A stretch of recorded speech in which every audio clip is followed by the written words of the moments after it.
I was just repairing lights in a billionaire's mansion when a portrait froze me in place. The woman in the painting was a spitting image of my mother. When I asked, "Why is my mom's face on your wall?" the billionaire went pale. What he revealed next destroyed my whole world. What if the most powerful man you knew suddenly crumbled before your eyes, his world shattered by a single, innocent question from you? And what if that question inadvertently unleashed a terrifying secret buried for over 30 years that would plunge your own mother into mortal danger? Believe me, I never saw it coming. My name is Ethan Reed. I'm 32, and I live in Ashford, a tiny, rain-soaked town nestled between towering pine forests and mountains.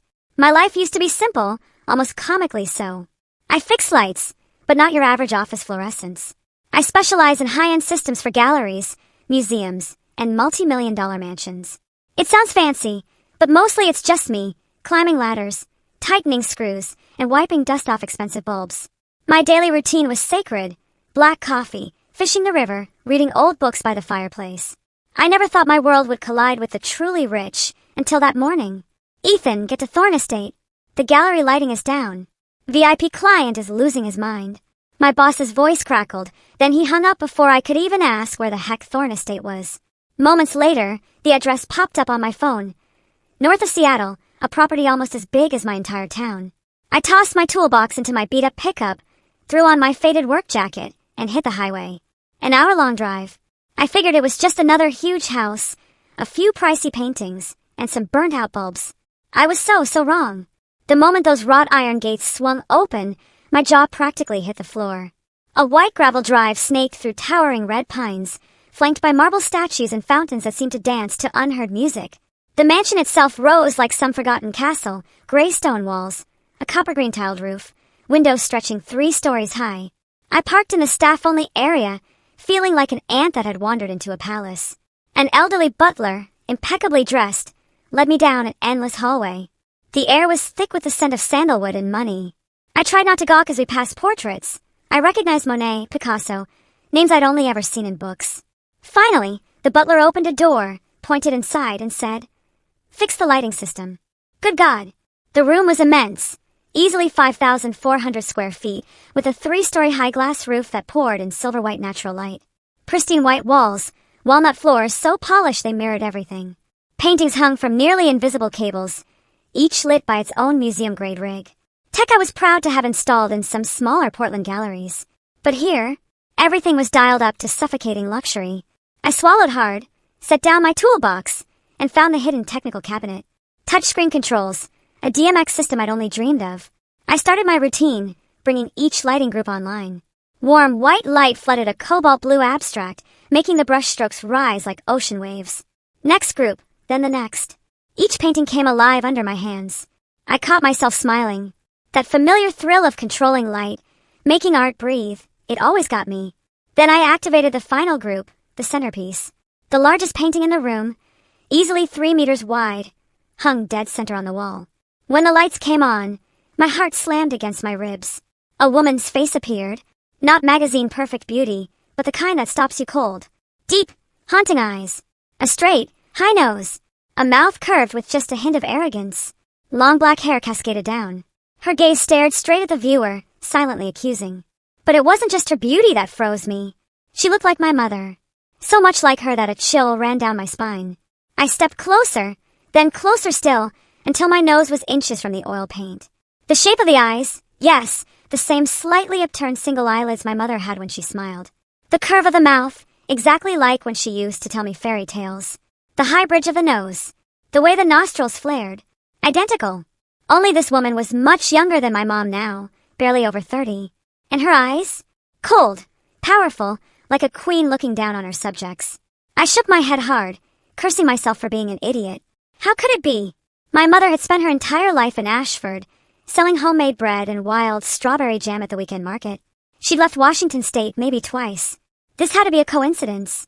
But my heart was still racing, my hand trembling as I reached out and lightly touched the heavy gold frame. "What are you doing?" A low, ice-cold voice came from right behind me. I jumped, nearly dropping the remote. A man stood in the doorway. Old, probably pushing 70, but tall and ramrod straight. Close-cropped silver hair, an expensive gray suit tailored to a still powerful frame. Steel blue eyes that cut like glass. yet laugh lines at the corners. He leaned on an ebony cane with a silver handle, not because he needed it, but because it screamed authority. I knew him instantly. Who in Seattle didn't know Arthur Thorne? Real estate and finance titan. The man the papers called the Silver Fox of the Northwest. I once read he bought an entire island just because he felt like it. I stammered, "Yes, sir, I'm the lighting technician. Lightcraft sent me to service the system." He didn't answer right away. He just stared. No. He looked straight through me, then slowly walked in. Every tap of his cane on the floor echoed like a gunshot. He stopped in front of the painting and looked up at the woman for a long, long time. So long, it felt like the rest of the world disappeared, and only the two of them remained. I stood frozen, barely breathing. Finally he spoke. Softly but clearly. This was a gift from my wife when she was young. I nodded frantically, about to go back to work when my mouth opened before my brain could stop it. She looks a lot like my mother, sir. When my mom was younger. Really looks like her. I bit my tongue. Why the hell did I say that? Idiot. But it was too late. Arthur Thorne's face suddenly went ashen. I saw the veins stand out blue beneath the thin skin at his temple. His hand gripped the cane, so hard his knuckles went white. The cane trembled, just a little, but enough. He opened his mouth as if to speak, then clamped it shut. Those steel blue eyes flashed with something raw. Panic. Like someone had just stabbed him in the heart. "Sir, are you okay?" I managed. He didn't answer. He turned sharply and walked out fast. So fast. All I saw was the gray suit disappearing through the door. The frantic tap-tap-tap of the cane faded down the hall and vanished. I stood there in the vast, cold room, my heart pounding like it wanted to escape my chest. The strangest feeling of my life. Fear, curiosity, and pity. Pity for the most powerful man in Seattle, trembling because of one careless sentence from me. I finished the job in a haze, turned off the lights, double-checked everything, locked the cabinet. But the whole time, my mind kept circling back to the woman in the painting. And the only photograph my mother still keeps of herself young. The one she hides in the kitchen drawer. On the drive home to Ashford, the sky poured rain that matched my mood, gray, heavy, restless. I turned on the radio but couldn't listen. Something felt wrong, very wrong. I had no idea that day was only the beginning. The beginning of a secret buried for over 30 years. And it was about to drag me and my mother into a storm none of us saw coming. 3 days passed.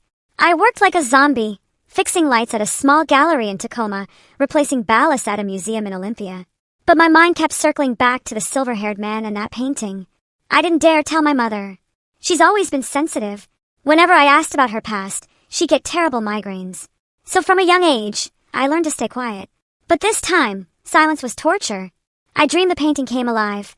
The woman stepped out of the canvas, called me in my mother's voice, then morphed into Arthur Thorne, cane in hand, eyes red and staring at me like I was a ghost. Wednesday morning, I was sitting in the office, which was really just a converted old warehouse reeking of bulb oil and burnt coffee, when the secretary knocked timidly. "Ethan, someone's here to see you." "Who?" She swallowed hard and whispered, Mr. Arthur Thorne. He's waiting in the lobby and says he has to talk to you." I nearly dropped my coffee. I walked down the hallway feeling like my feet weren't touching the ground. There he was, sitting on a cheap plastic waiting room chair, his expensive gray suit glaring against the peeling paint and cardboard boxes. He looked smaller than before. Shoulders slightly hunched, dark circles under his eyes like he hadn't slept in days. The ebony cane rested across his knees, both hands gripping it tight. When he saw me, he stood immediately, his voice soft. "Ethan, I'm sorry for showing up like this. May I speak with you for a moment?" I nodded like a robot and led him to the meeting room. Really, just a rickety wooden table and 4 plastic chairs. He sat down and exhaled, as though a ton of bricks had just fallen off his chest. "I haven't stopped thinking about you for the past 3 days, he began, his voice low and trembling. "About what you said in the gallery. About your mother." I swallowed. "I'm sorry if I said something wrong that day." "No," he raised a hand to stop me. Eyes locked on mine. "You didn't say anything wrong. On the contrary, you were right. So right that I haven't slept." He paused for a long time, searching for words. I saw his throat working. "I want to meet your mother," he said, almost in a whisper. "Whatever it takes." My jaw dropped. "Me? My mother? Why, sir? Are you sure?" I have never been more certain of anything in the last 33 years. He looked at me, those steel blue eyes now bloodshot and glistening. "You don't understand, Ethan. But I'm begging you. Please take me to her. Just once." I didn't know how to answer. 1,000 questions exploded in my head. Why does he want to see my mom? Why is he crying? Why is he shaking? But watching him, the most powerful man in Seattle, curled up small in front of me, all I felt was pity. Strange, overwhelming pity. I nodded. Okay.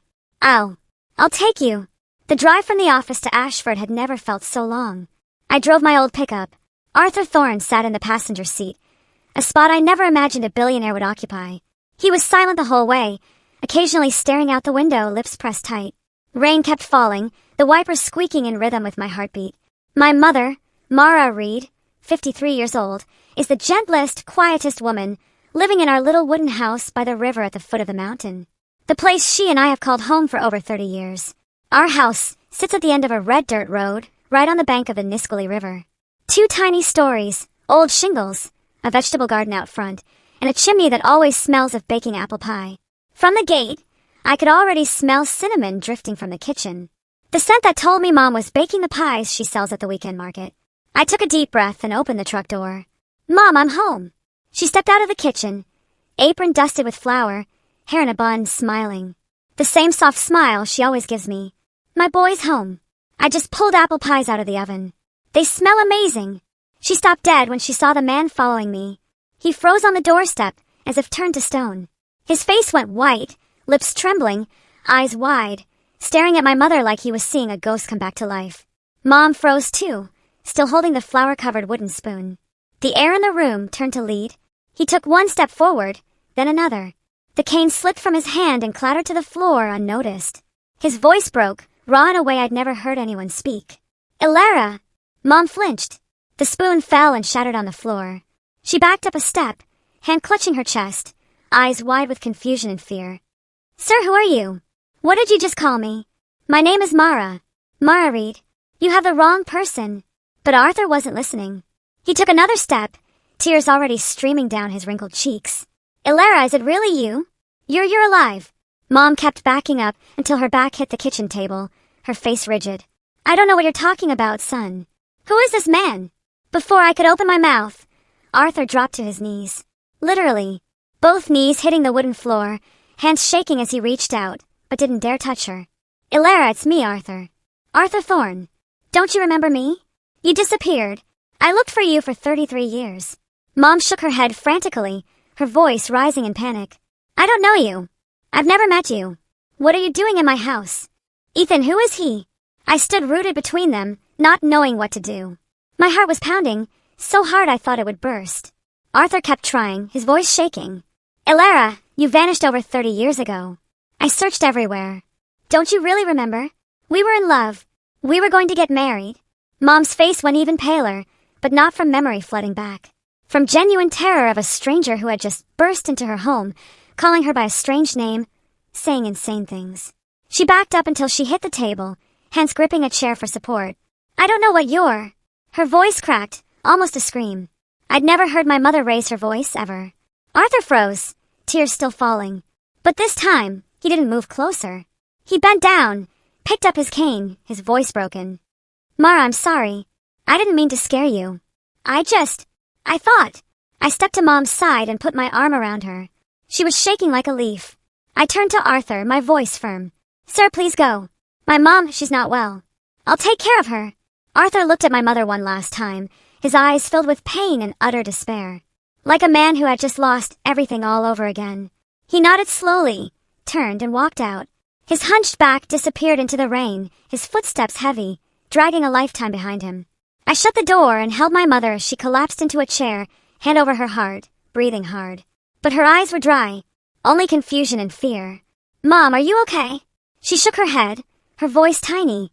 I don't know who that man was. Why did he call me that name? Why was he crying?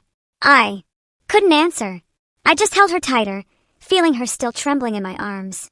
That night, she went to bed early, but I knew she wasn't sleeping. I heard her tossing and turning softly in the dark. I lay awake staring at the ceiling, my mind in chaos. Was he telling the truth, or was he insane? But my mother, she didn't recognize him. Not at all. So why was he so certain? And why, deep down, did I have the feeling my mother was hiding something, even if she herself didn't know what it was? The nightmare, I sensed, had only just begun. And for the first time in my life, I was afraid of the very mother I loved most in the world. The next morning, as the first rays of sunlight slipped through the hospital room curtains, my phone buzzed. An unknown number. I answered, my voice hoarse from a sleepless night. Hello. Who is this? Ethan. It's me, Arthur. His voice had sunk to the bottom of a well, as though he too had spent the night without sleep. Rough, exhausted, almost unrecognizable. I know you're angry with me. I don't blame you, but can I see you just once? I'll explain everything. I looked at my mother lying half-conscious in the hospital bed, her face still pale, lips cracked and dry. I wanted to refuse, wanted to scream into the phone, never to show up again. But a part of me, the curious, uneasy part, was screaming for answers. Fine, I said. Tomorrow we'll talk. We agreed to meet at the little cafe tucked away on an Ashford side street, the scent of old wood and toasted bread drifting out to the sidewalk. I pushed the door open and saw Arthur already there at the most familiar corner table, a cup of black coffee long gone cold in front of him. He looked visibly thinner after just one night. Gray shirt wrinkled, silver hair disheveled, eyes sunken like black pits. He stood when he saw me, his voice soft. Thank you for coming. I sat across from him and cut straight to it. My mom is in the hospital because of you. Talk. What the hell is all this? He drew a deep breath, as if preparing to jump off a cliff. I once loved a woman. Her name was Alara Vance. At the mention of the name, he had to stop, fingers squeezing the coffee cup until his knuckles went white. She was the identical twin sister of my current wife, Serafina. The two looked exactly alike. Only their personalities were different. Alara, she was fire. Bright, fierce. One smile and the whole world lit up. Serafina was colder, quieter. His gaze drifted far away, reliving old days.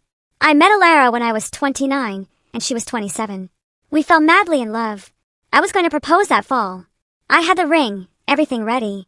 But then one rainy afternoon, she was driving to my place and never arrived. His voice shattered into pieces. I called the police. I hired private investigators. I turned Seattle and the entire state of Washington upside down. Nothing. The car vanished. She vanished. All that was left was the coat she'd left in my car, still faintly smelling of her perfume. I sat silent, my throat tight. 4 years after that, I lived like a corpse. I drank. I went mad. I nearly lost everything. The only person who stayed by my side was Serafina. She took care of me, ran the company for me, wiped my tears every night. Eventually, I married her. Not for love, but because I needed someone who looked like Alara, so I could keep breathing. Because I couldn't bear losing her completely. He lifted his eyes to me, red-rimmed. The painting in the gallery. I painted Alara from memory, more than 30 years ago. When you said your mother looked like her, I thought I was dreaming. Ethan, your mother is Alara. I'm absolutely certain. The world spun. The entire cafe shrank until all I could hear was my own heart pounding. But my mom's name is Mara. She's lived here for over 30 years. She doesn't remember anything. Arthur nodded slowly. I know. She probably lost her memory after the accident. But I need to see her just once more. I need to know why she left without a word. I need to close this door, no matter how it closes. He reached across the table and grasped my hand. His was ice cold and trembling. Please, let me see her. I looked into the eyes of a man who had carried this pain for half his life, and I nodded. I never imagined I had just opened a different door, one that led straight to hell. The days that followed were the longest of my life. Arthur started coming to the house regularly. No luxury car, no bodyguards. Just him, driving an old Jeep, wearing turtlenecks and faded jeans, looking more like a retired grandfather than a billionaire. He brought donuts, wildflowers picked from the roadside, old photographs carefully wrapped in plastic to keep them from creasing. But my mother hid from him. Every time she heard his car pull up, she quietly slipped out the back, locked herself in her room, or pretended to sleep. Once, he stood on the porch for a full hour in the drizzle. I finally invited him in, but Mom never came down. I made him tea and listened to him talk about Alara, about weekend drives along the Oregon coast, about the time she laughed until she cried because he dropped an entire cake on his shirt. I was torn in half between them. On one side, my mother, the woman who raised me on toast and fairy tales, now curled up inside an invisible terror. On the other, the silver-haired old man who showed up every day with a flicker of hope in his exhausted eyes. Then, one pouring afternoon, Mom called me into her room. Son, tell him to come in. I could hardly believe my ears. Arthur stepped inside, soaked. Rain dripped from his hair onto the floor. He stopped at the kitchen doorway, afraid to take another step, as if one more might shatter everything. Mom sat at the table, hands wrapped around a mug of herbal tea, staring straight ahead. "Mr. Thorne," she said, her voice unnaturally calm, though I could hear the tremor beneath it. "I am a woman who had a husband and a son. My husband died 10 years ago. I have a peaceful life here, and I want to keep it that way." Arthur stood frozen. "I truly don't remember the woman named Alara you keep talking about. Maybe long ago I knew you. Maybe I once had feelings for you. I don't know. But that person, if she really was me, no longer exists. For more than 30 years, I have lived here as Mara Reed, Ethan's mother. And that is the only life I know. Please respect that." He opened his mouth, but no words came. Mom continued, her voice soft yet sharp as a blade. "Please don't come here anymore. Don't bring the past to destroy my present. I'm begging you." The air in the kitchen was so heavy I could hear every raindrop on the roof. Arthur bowed his head for a very long time. Then he nodded slowly, like a man whose spine had just been pulled out. "I understand," he said, his voice raw. "I'm sorry for disturbing you. I won't come back." He turned and walked out, shoulders hunched under the rain. I ran after him, wanting to say something, but he only raised a hand to stop me. "Let her be, Ethan. She's chosen her new life. I'm just the past." He climbed into the Jeep and drove off without looking back, disappearing around the bend in the downpour. I went back inside. Mom sat motionless, the tea long cold in her hands. She wasn't crying. She just stared out the window where the rain kept falling. I stood behind her, wanting to hug her, but not daring to. Because for the first time, I realized my mother no longer knew who she was. And that feeling hurt more than anything I had ever experienced. In the weeks that followed, our house sank into a heavy silence. Mom still got up early to bake, still weeded the garden, still smiled at me every morning. But that smile was as fragile as the sugar glaze on a sponge cake. One light touch and it would shatter. She never mentioned Arthur again, never asked if he had come back. It was as if by never speaking of it, the whole thing would simply disappear. But I couldn't stop thinking. I started watching Arthur from a distance. He truly never came to the house again. Yet I still saw him. He would park 2 streets away in his old Jeep and just sit there, staring toward our kitchen window. On the coldest nights, when the wind cut like a knife, he stayed until late, his breath fogging the windshield.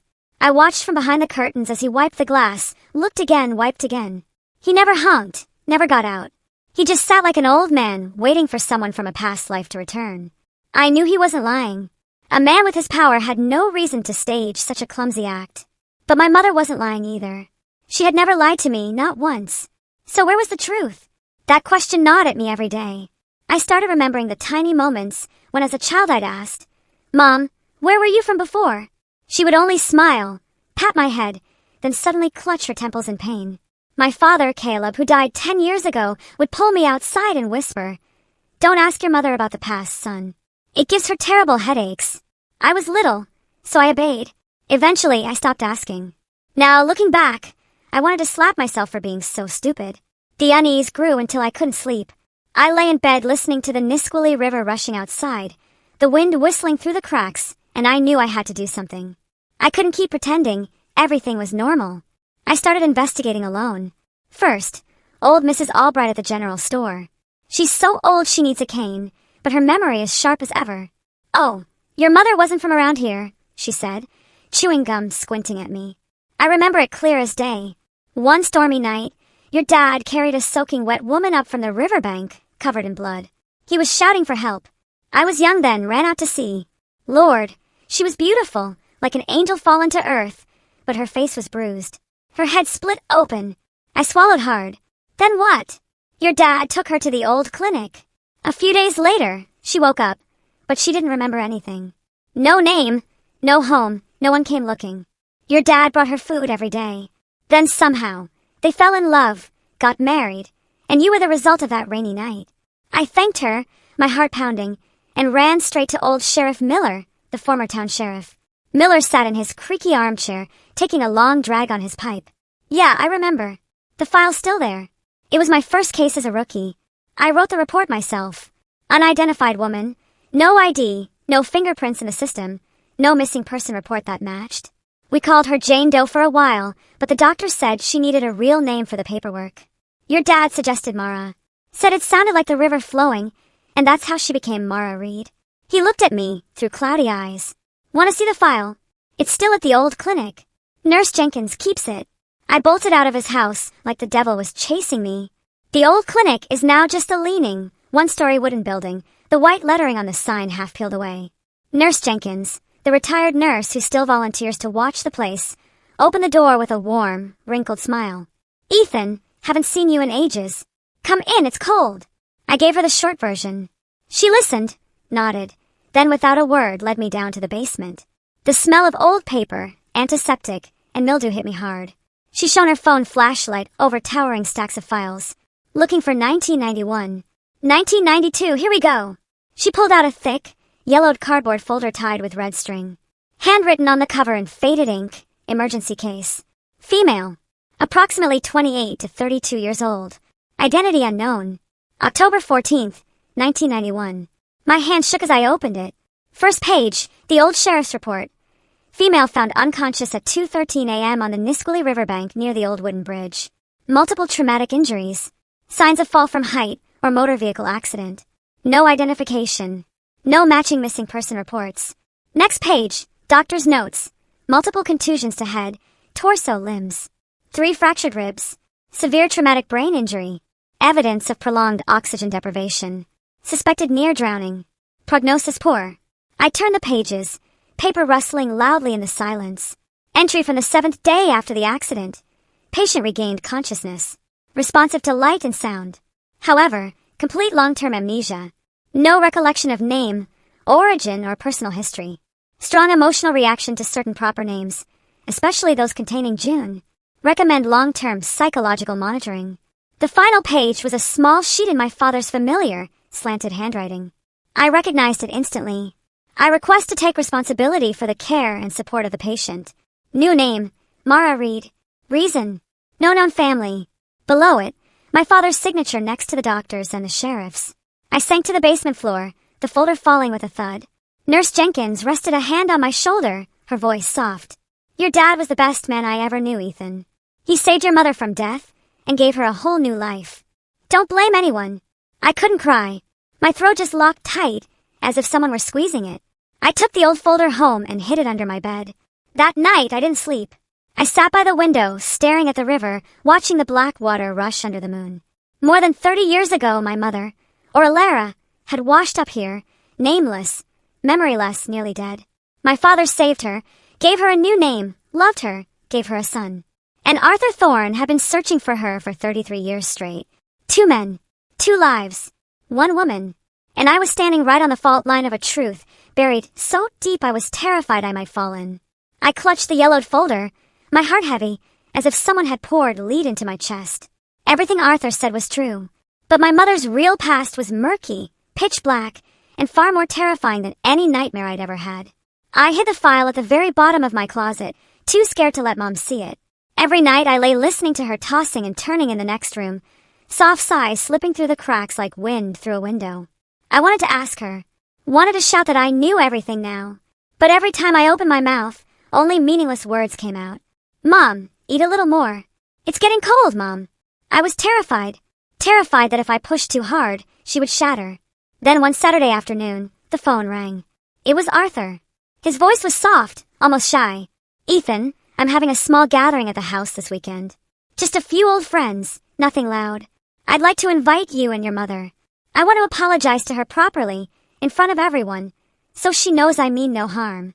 I was about to refuse instantly, but he added one sentence that silenced me. "If she doesn't want me around after this, I will never bother her again. Just this once." I told Mom. She was kneading pumpkin pie dough. Her hands froze midair, white flour drifting down like snow onto the cutting board. "There's no need, son." I knelt beside her and took her hands. Those flour-dusted, calloused hands that had washed dishes, kneaded dough, and wiped my tears for over 30 years. "Mom, I think you should go. Just once. To put it all behind us. I can't stand seeing you this afraid anymore." She looked at me for a long time, her eyes clouded.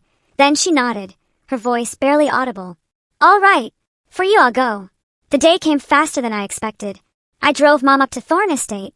She wore her old forest green wool dress, the one she saved for holidays, her hair pinned up, no makeup. I saw her nervously adjust the rearview mirror several times. I squeezed her hand. "If you don't want to do this, we turn around right now. I promise." She forced a smile, but her hand was ice cold. The gates opened. This time, no butler. Arthur himself was waiting on the front steps, wearing a gray turtleneck, silver hair neatly combed, holding a bouquet of pure white daisies. He bowed deeply as Mom stepped out of the truck. "Thank you for coming, Mara." She only gave a tiny nod, her eyes fixed on the ground. We walked into the main hall. Soft crystal chandelier light, slow piano music drifting from the living room, the scent of pine and cinnamon. Only about 10 guests, all older, talking quietly. I exhaled in relief. No lavish party like I'd feared. Then everything collapsed in a single second. The living room doors opened and Serafina Thorne walked in. She was beautiful, in the cold, polished way of old money. Platinum blonde hair and an elegant updo, a long black silk dress, a diamond necklace glittering. She held a champagne flute, smiled politely at the guests. Then her gaze swept the hall and stopped. Stopped dead on my mother's face. Time froze. I saw every stage on Serafina's face. The smile vanished. Lips trembled. The flute slipped from her fingers and shattered on the marble, champagne spreading like blood. Her face went white as death, eyes wide with horror, as if she were staring at a corpse that had just stood up. Her voice cracked, high-pitched and broken. "Sister, why? Why aren't you dead?" The entire hall went silent. Serafina lunged forward 2 steps, her finger pointed straight at my mother, shrieking, "You were supposed to be dead. I pushed you into the river myself. How are you still alive? How dare you come back here?" Mom stood rooted, her eyes huge, then suddenly clutched her head. I heard her let out a heart-wrenching cry of pain, as if I could actually hear something ripping inside her skull. She staggered, hands groping for support, then collapsed onto the cold marble floor. "Mom! Mom! Wake up!" I dropped to my knees and scooped her up. She was completely unconscious, her face chalk white, lips turning blue. I heard Arthur shouting for help, guests panicking, but it all became a distant roar in my ears. I carried Mom outside, barefoot over broken glass without feeling it. Behind me, Serafina was still screaming. "She's a ghost. She's a demon." Arthur's voice roared for someone to shut her up. I laid Mom in the back seat, jumped behind the wheel, and floored it to the nearest hospital. In the rearview mirror, I saw Arthur's black Bentley racing behind us, headlights flashing like it was weeping.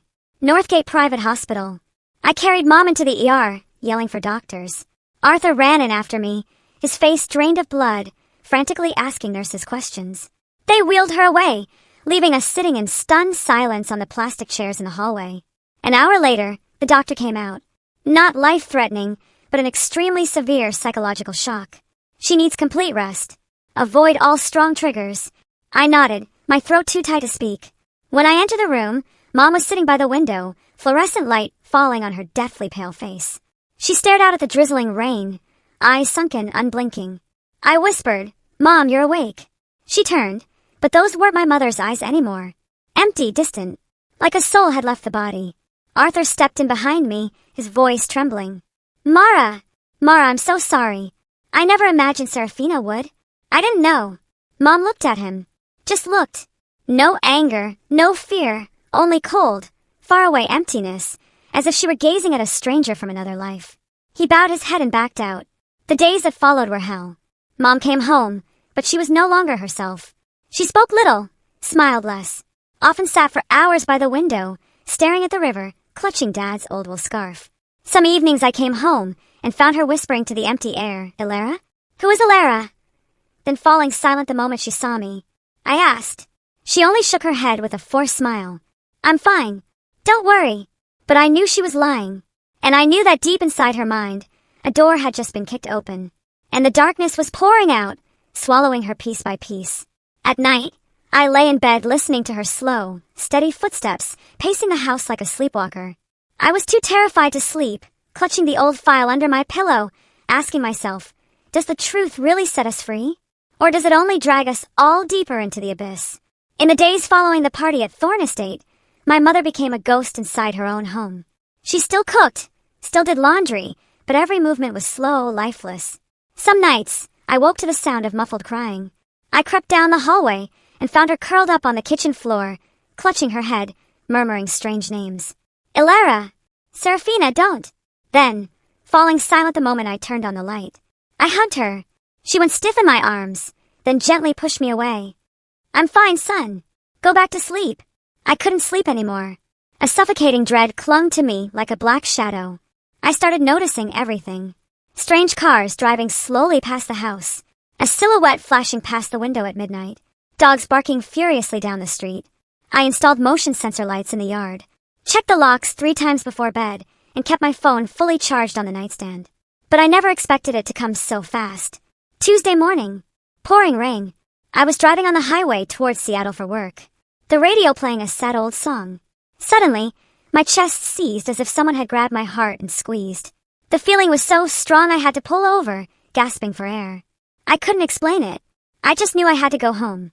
Right now. I whipped the truck around in the middle of the highway, floored it, rain spraying wildly from the tires. 30 minutes later, I tore down the red dirt road to the house. From a distance, I saw the front door standing wide open, rain blowing straight onto the wooden floor. My heart stopped for a beat. I skidded into the yard, jumped out without killing the engine, and ran inside.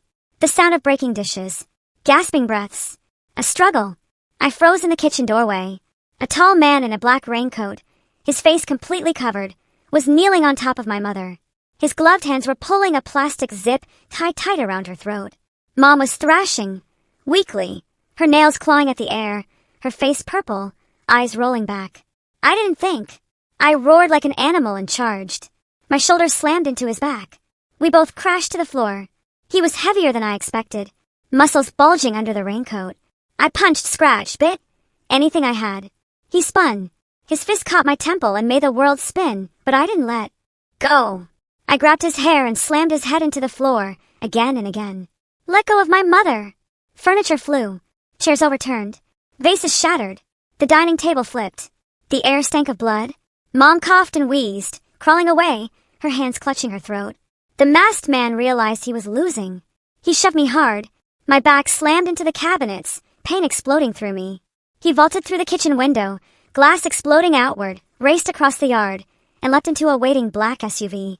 I staggered after him, just managing to catch the license plate before it sped away in the rain. When 774. I wanted to chase him, but Mom's choking gasp spun me around. Mom! Are you okay? She lay curled on the floor, the zip tie leaving angry red welts around her neck, eyes closed, but still breathing. I scooped her onto the sofa, hands shaking as I dialed 911. Someone broke into my house. My mother was strangled. Hurry! 1427, Riverbend Road, Ashford. While waiting for the police, I knelt beside her, stroking her hair, crying like a madman. Mom, say something. Where does it hurt? She opened her eyes, breathing shallow, but forced a crooked smile. I'm okay, my boy. 2 officers arrived in 15 minutes, soaked. Red and blue lights painted the whole property. They photographed the scene, dusted for prints, took my statement while my hands still trembled. I told them everything. How my gut had screamed at me, the license plate. When they left, the house sank into a deathly silence. Only the rain drumming on the roof and Mom's faint breathing.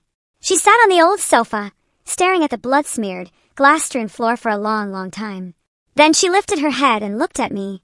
For the first time in weeks, her eyes were no longer empty. They blazed with pain and a resolve I had never seen before.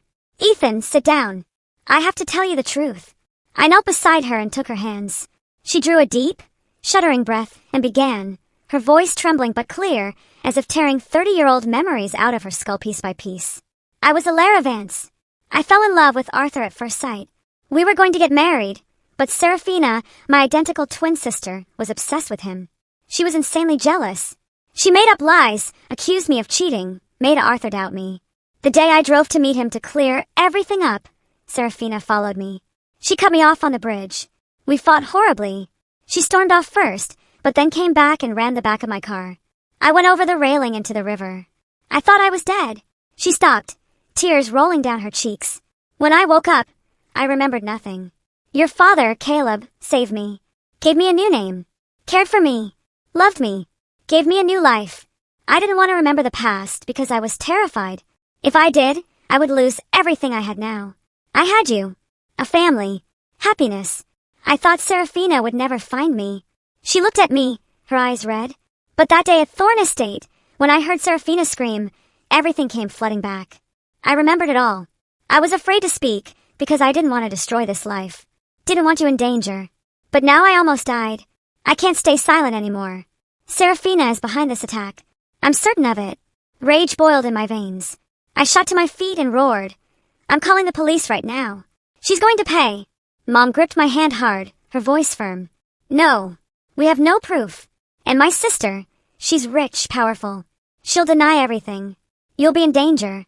Let me think first." I clenched my fists until my nails drew blood, not even noticing. I nodded, but inside, the anger was a wildfire. She was right, but I also knew this wasn't the end. This was only the beginning of the real nightmare.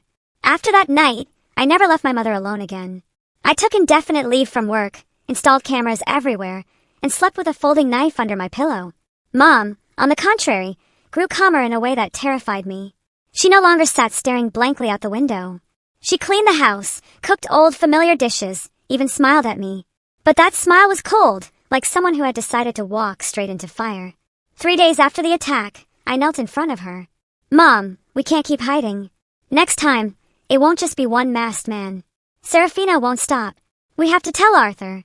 He's the only one with enough power to protect you." She looked at me for a long time, then nodded. "All right, take me to him." I called Arthur. He picked up on the first ring, his voice hoarse from sleepless nights. "Ethan, what is it?" "I have something important to tell you. Mom and I are coming over." An hour later, we were at Thorn Estate. The moment we stepped into the main hall, I felt a thick, oppressive silence enveloping everything. No staff, no guests, just the soft glow of the crystal chandelier falling on cold marble like a frozen winter lake. Arthur appeared without a word, motioned for us to follow, and led us straight to his study. A dark, oak-paneled room, smelling of old tobacco and leather, heavy with decades of secrets. He closed the door, turned to my mother, his voice trembling. "Mara, are you all right? The attack. Ethan told me." Mom cut him off. She took one step forward, stood directly in front of him, and looked him straight in the eye. "Arthur," she said, her voice steady and shaking. "I remember everything now." The world stopped. Arthur froze. His face went ashen, lips moving soundlessly. Then he staggered back a step, hands reaching out as if to touch her, but afraid she would vanish. Tears welled up and rolled down his wrinkled cheeks. "Ilara, you really remember?" Mom nodded. "Yes, I remember everything. I remember you. The afternoons on Cannon Beach, the ring you hid in your coat pocket, the rainy night on the Nisqually Bridge, and how Serafina pushed me into the river." Arthur broke. He collapsed to his knees, wrapped his arms around her as if she might dissolve, and sobbed. Deep, wrenching sobs that echoed through the huge room. The cries of a child who had lost his mother for 33 years and just found her again. "Ilara, I'm sorry. I'm so sorry. I searched for you all these years. I thought you were dead."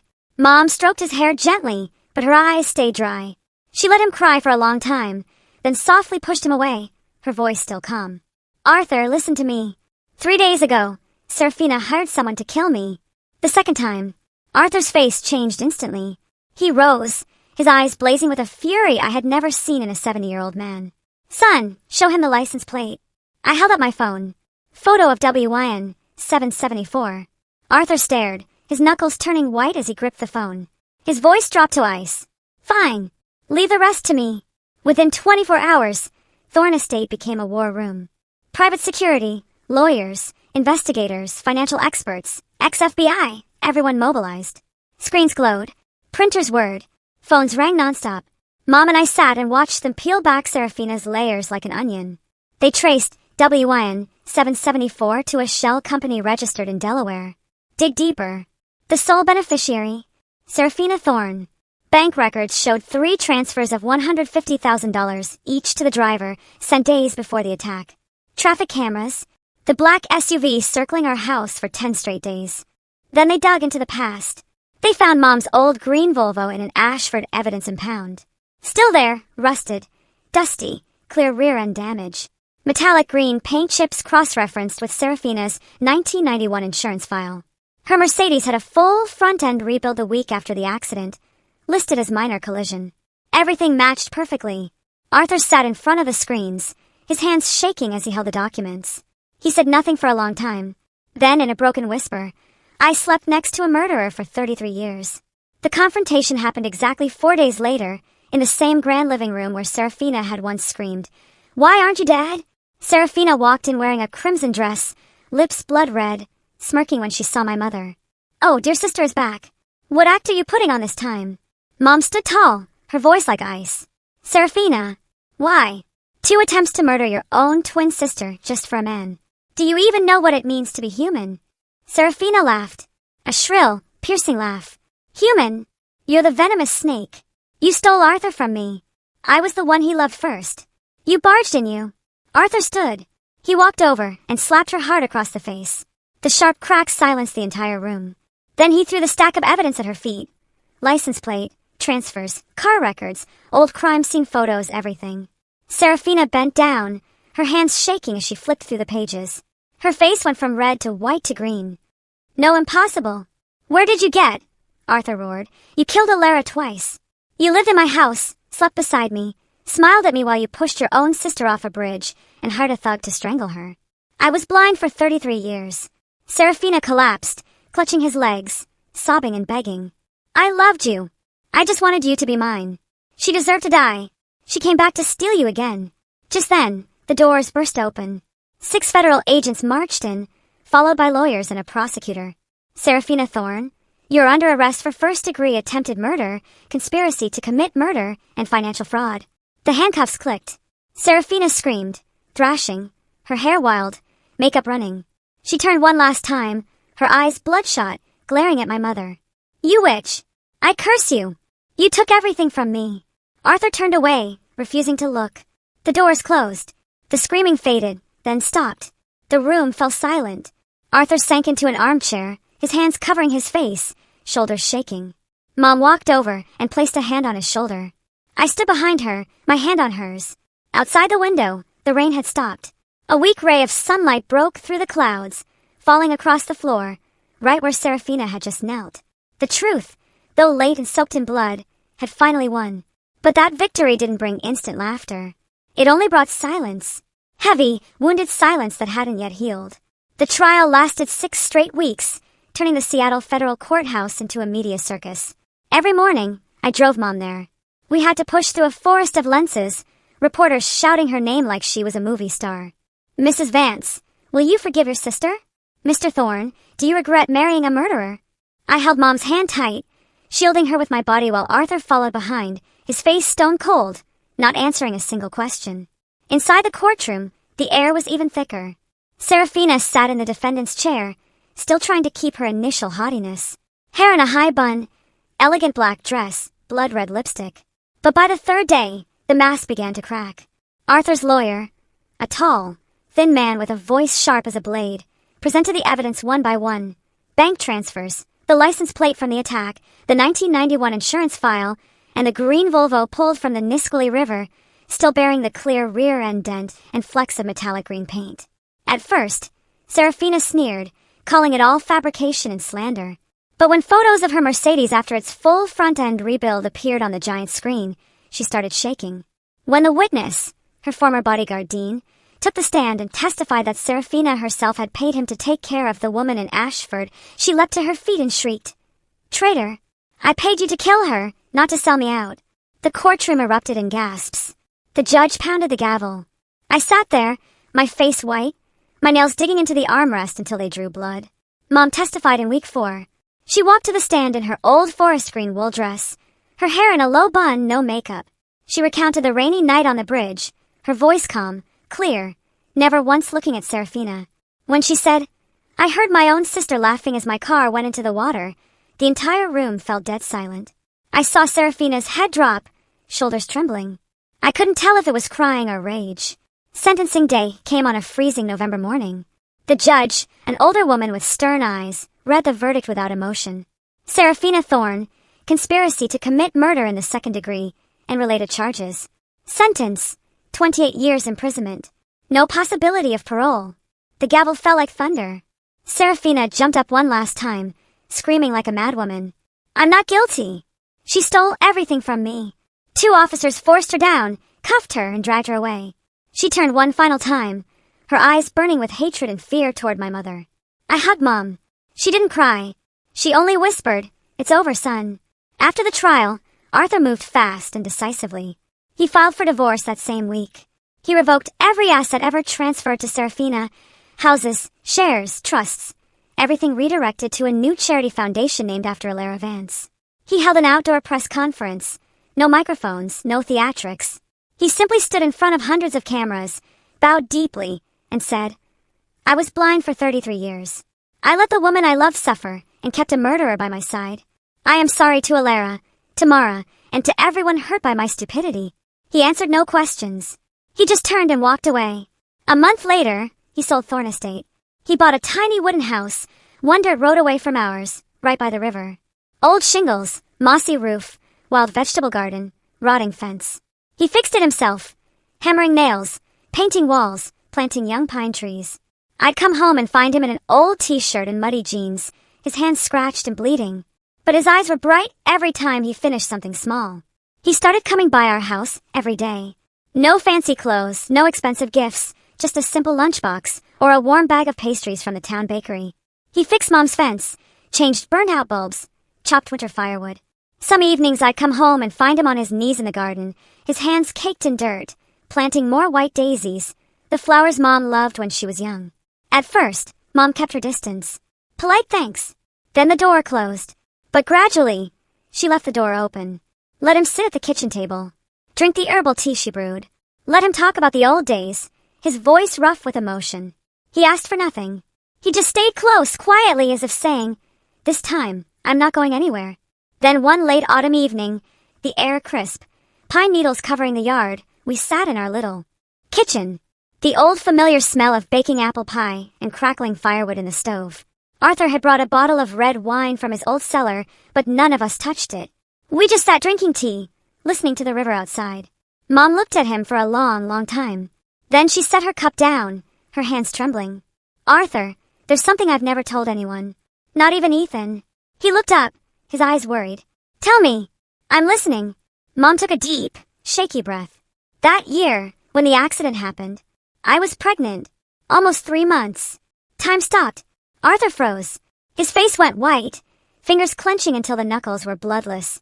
He stared at Mom, then at me, then back at Mom, eyes wide with disbelief. You're saying the baby?" Mom nodded, tears finally falling. "Ethan is your son." I felt the world shatter around me, then slowly piece itself back together into something completely new. I looked at Mom. I looked at him. At the woman who raised me on toast and fairy tales. At the man who had searched for her for 33 years, who had wept in front of me, who had knelt in the rain just to watch her from afar. My father, Caleb, the gentleman who saved her, gave her a new name, loved her unconditionally, had been gone 10 years. But this man was the one who gave me life. Arthur stood, swaying like he was drunk. He stepped toward me, hands shaking as he reached out, then stopped midair, afraid I would vanish. "Ethan, son, you're my son." I couldn't speak. I just nodded, tears spilling over. He pulled me into his arms. A strong, warm embrace that smelled of pine and salt tears. I felt his old heart pounding wildly against my chest. Mom stood, walked over, and the three of us held each other in that small kitchen under the warm yellow light. Tears flowed freely, but this time they weren't bitter. They were sweet, full of joy overflowing.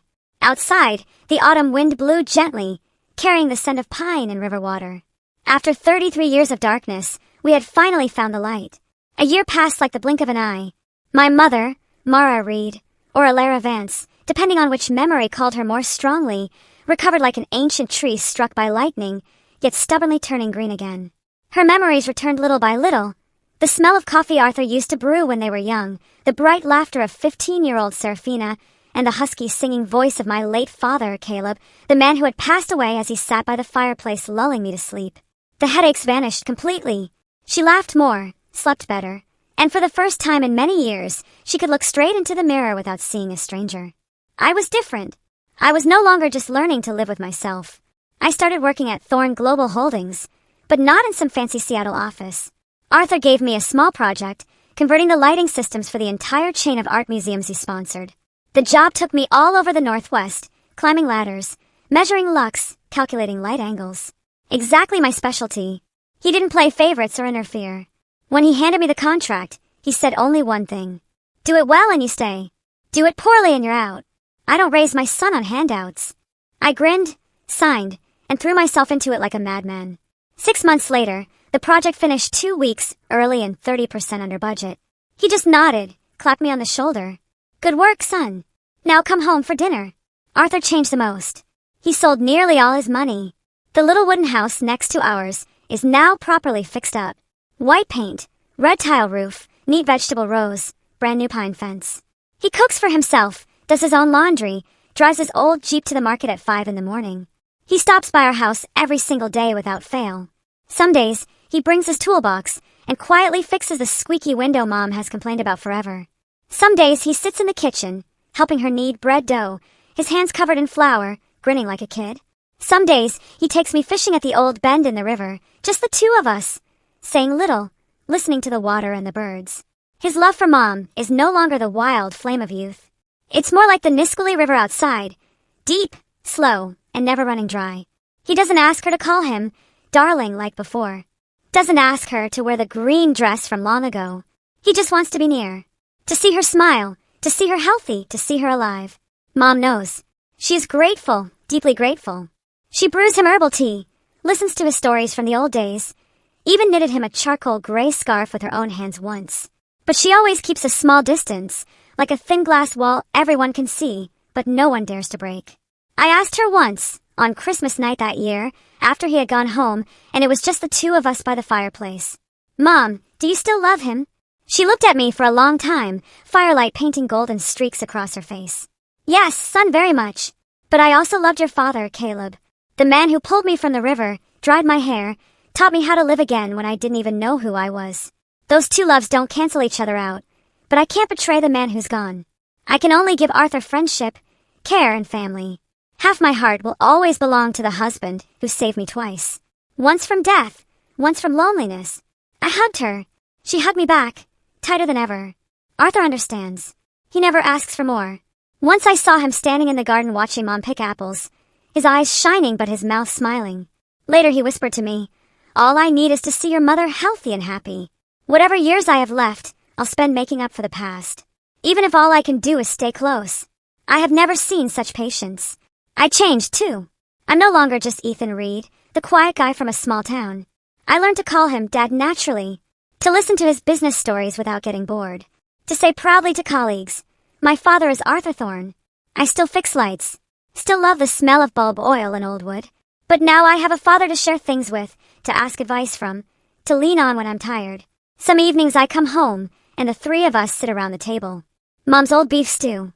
Dad telling a joke from decades ago that makes her laugh until tears come. And me in the middle, looking at these two gray-haired people and feeling impossibly lucky. I have two fathers, one who gave me life, one who gave me a life. I have a mother strong enough to rise from ashes twice. And now we have each other. Not perfect, not loud, but real and lasting. One summer afternoon the following year, I stood on the old wooden bridge over the Nisqually River, the exact spot where Mom went into the water 35 years ago. The current was still strong, but now the water was clear, sparkling in the sun. I tossed a stone in and watched the ripples spread and fade. Arthur walked up beside me, holding 2 cold beers. What are you thinking about, son? I smiled and took one. I'm thinking, if Mom hadn't washed up here that night, if Dad hadn't saved her, if you hadn't found her, we wouldn't have today. He motioned for me to sit on the bridge railing. We dangled our legs over the edge, the river breeze cool against our faces. Fate can be cruel, he said, his voice low and warm. But it's also fair. It took 33 years from us, but it gave us the rest of our lives in return. And I'm not wasting a single second of what's left. I clinked my bottle against his. In the distance, Mom stood on the riverbank in a white dress, fluttering in the wind, holding a bouquet of white daisies. She waved at us, smiling radiantly. I looked at him, looked at her, looked at the glittering river, and I knew, no matter how dark the past had been, this present, this quiet, simple present, was the most beautiful reward life could ever give us. One windless autumn afternoon, golden leaves drifted down slowly like fragments of memory, letting go of a branch. The three of us quietly drove to the small cemetery hidden behind the pine forest. No one had planned it, yet we all knew today was the day we had to come. The 15th anniversary of his passing. The man who pulled my mother from the icy river, gave her a new name, and gave me a childhood filled with the smell of toasted bread and fishing trips by the water. Even though he is gone, his presence still lives in every breath our family takes. His grave lies in the quietest corner, the simple stone engraved, Caleb Reed, 1959 to 2014. Beloved husband, father, and the man who chose love when the whole world turned away. Mom knelt before it and gently placed a bouquet of pure white daisies, the flower he loved most. Because they're like you, she whispered. Simple yet beautiful, pure. She didn't sob like in previous years. Only a few silent tears fell, soaking into the red earth. Thank you, Caleb, she whispered, her voice soft but clear. Thank you for giving me a second life. For giving me Ethan. For teaching me what love is when I no longer remembered who I was. You will forever be the most important man in my heart. I stood behind her, my hand on her shoulder. Arthur stood beside me, one step back, cap in hand, his head deeply bowed. He said nothing, but I knew he was saying thank you to the man who had loved and protected this family in his place for so many years. I looked at my adoptive father's gravestone, then at Arthur, then at Mom. Standing between my two fathers, one who gave me life, one who gave me a life, I finally understood what true fortune means amid pain that once seemed impossible to survive. Looking back on my own journey, from the childhood days when I only knew Mom got terrible headaches whenever the past was mentioned, to the day I walked into the Thorne Estate gallery and saw the painting that looked so much like her it chilled my blood. From the moment Mom collapsed upon hearing the name Alara, to the night I carried her out of the mansion amid Seraphina's screams of horror. From nearly losing her to a zip tie around her throat, to the day we watched Seraphina dragged away in handcuffs. From the second I learned Arthur was my real father, to the quiet evenings the three of us sat by the fireplace, understanding each other without needing words.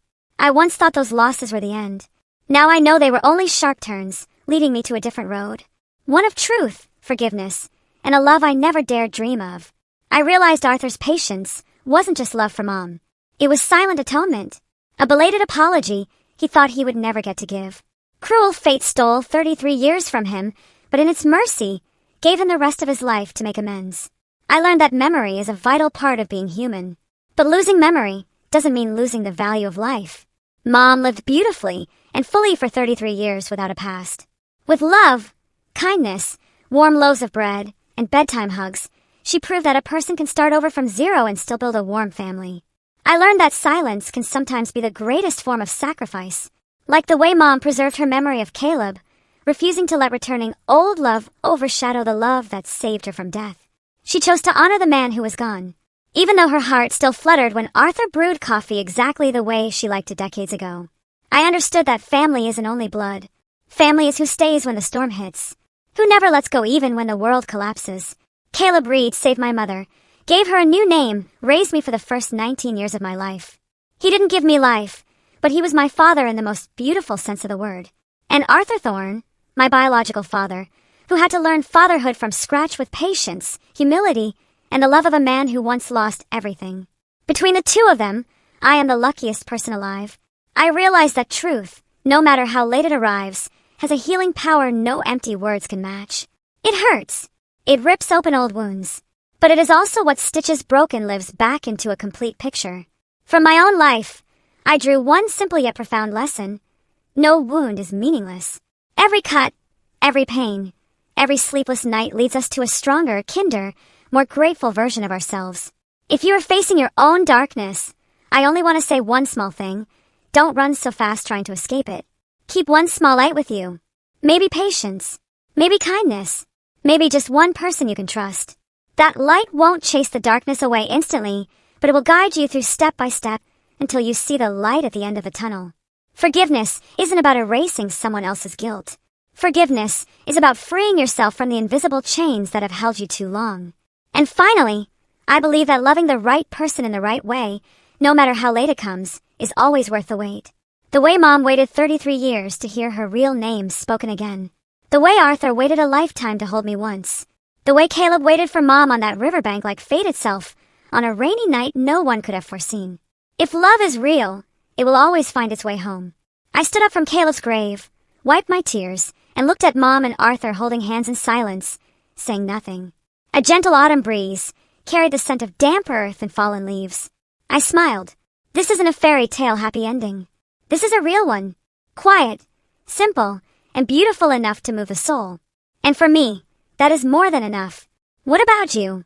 Have you ever faced a truth that changed everything you thought you knew? I'd really love to hear your thoughts in the comments below.